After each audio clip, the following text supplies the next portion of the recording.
मात्रा स्पर्शास्तु कौन्तेय शीतोष्णसुखदुःखदाः आगमापायिनो नित्याः तांस्तितिक्षस्व भारत।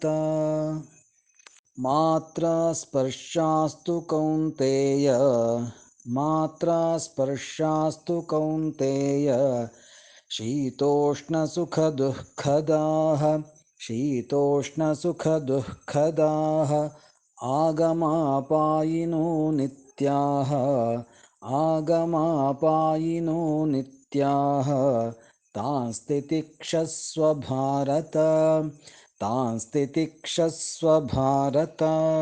मात्रा स्पर्शास्तु कौन्तेय शीतोष्णसुखदुःखदाः आगमापायिनो नित्याः तांस्तितिक्षस्व भारत।